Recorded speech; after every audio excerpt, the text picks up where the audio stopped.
you doing? This is Hans the Ramen Raider coming at you with another episode of Instant Noodle Recipe Time. This is a show where I show you what you do with your instant noodle. This will be my 4,500th review on www.theramenraider.com. Should be coming out, in a while. It's December 20th here, and it will probably come out on YouTube in April, probably like April 20th. I don't know. This came by way of a fellow named Kian. Thank you, dude. This is Nissin Miojo, Nissin Lamen, Doce? I don't know. Beijinho. What's a Beijinho? I don't know. I kept wanting to call it Beijinho, but that sounded funny. So here's the noodle block. It goes in milk. It's now immersed in 220 mils of milk, and it goes for 4 minutes. So 1, 2, 3. But yeah, I guess, what should I do for this review? What should I talk about? Well, I guess what I should talk about is what got me started. So what got me started was my mom, and she would make instant noodles, cook them 2 instead of 3 minutes, drain them off, put them in a pan with a little bit of oil, and fry them up until the edges got crispy, and drop in a couple scrambled eggs, and then cook that. That was freaking good, and I loved that. And then the brand of noodles that I got at the time was Nissin Roasted Ramen, and that ended up going off the market. Well, we live in Anacortes, which is north of here. I live in Kenmore now. But you go south, and you get to Seattle. And in Seattle, they've got a grocery store called Wajimaya, which is a big Japanese supermarket, right? Well, Wajimaya, we had the packaging from one of these. We went down to Wajimaya, and they said, oh, well, if you like that, you'll like this. And the noodles that I had the seasoning in them, which is the same as Nissin Chicken Ramen from Japan, which was the first instant noodle ever put on the open market in 1958. But while I was there, I noticed all these different varieties of instant noodles. I'm like, whoa! When I was a kid, I used to go, like, my favorite was 4th of July. And you see all these neatly, brightly colored packages, like, competing with each other to go, oh, that one looks neat. I'll get that one because of the design on it. That looks really cool. I bet it'll be rad. Of course, it's going to go, but yeah. But these were all things that had, like, really, like foreign languages and all sorts of stuff that I had no idea what the frick flavor is that, you know? Well, got a few of them, tried a few of them. I don't think I liked really any of them, honestly. A lot of them were just, like, too spicy for me at the time. I was, like, 7 or 8. But, yeah. And then the next, the reason I was so into foreign things is I lived in Anacortes, which was a small fishing town up in northwest Washington State. And, not a lot to do when you're a kid. Just, like, mess around. But they had, we had a shortwave radio. My dad had one. And I would, in the summer when it was nice out, take a sleeping bag and put it out on the porch, and late at night before I went to sleep, I would listen to the shortwave and try to tune in exotic stuff. I was always fascinated with foreign culture and things like that, even when I was really, really young. And that ended up being an avenue for me to kind of, like, experience some things that weren't just the standard everyday. And, yeah. That's what got me started being interested in instant noodles.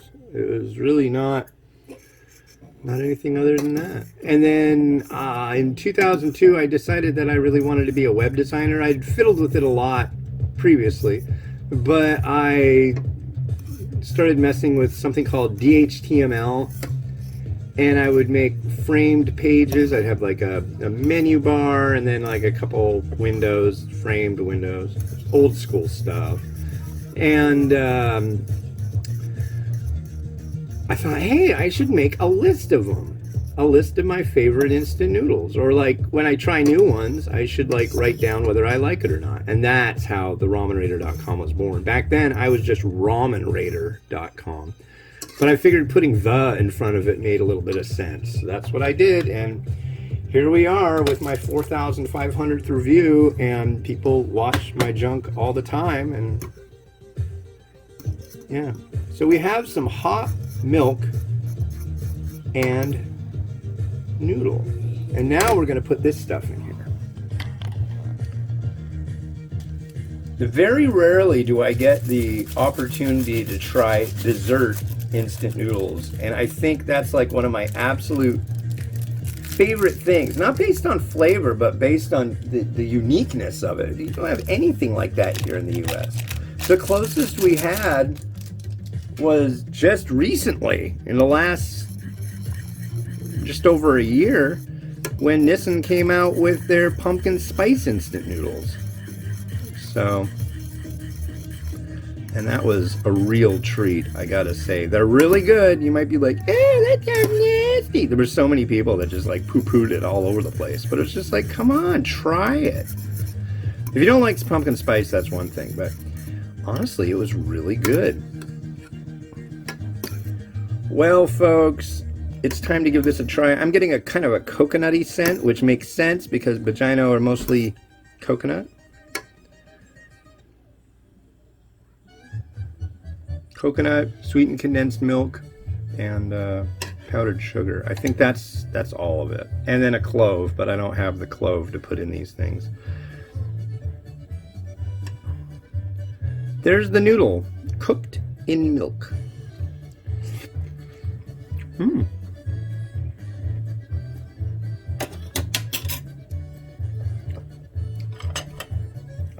I would say it'd probably be better with like maybe whole milk. This is skim.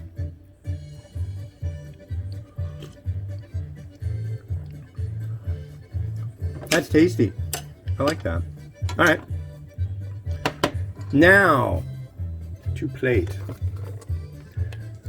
In the last episode of the show, you may remember I had a new bowl. Well, I've got another new bowl. What do you think of that? Thanks to the Fat Hipster. You can check him out over on YouTube. Here on YouTube, there on YouTube.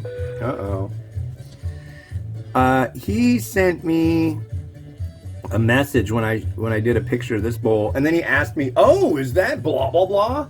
Apparently, and I had no idea about this. Apparently, there is an art in Japan of taking bowls, breaking them, and then refusing them to make them a new bowl. I don't remember what he called it, but it's just like, oh, thanks for showing me up yet again, dude. But I just Wikipedia'd it, and I was like, oh, no, this isn't that. No. But this is the Beijinho.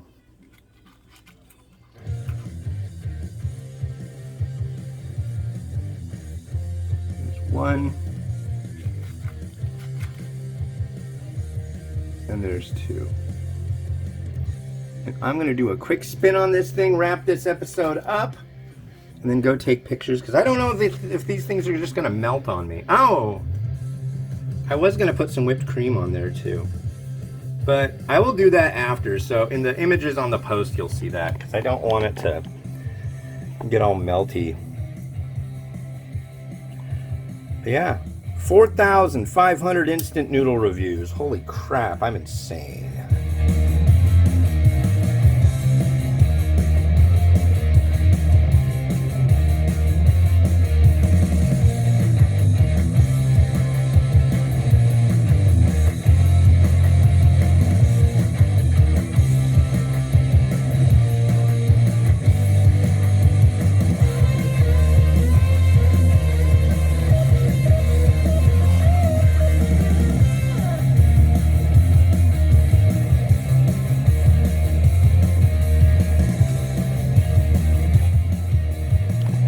Well, that's it for me. Thanks for watching. Yeah, that's number 4,500. Really wanted to get it by December 31st, but it's the 20th. I pulled it off. This has been Hans the Ramen Raider wishing you enjoyment of your noodles each and every day.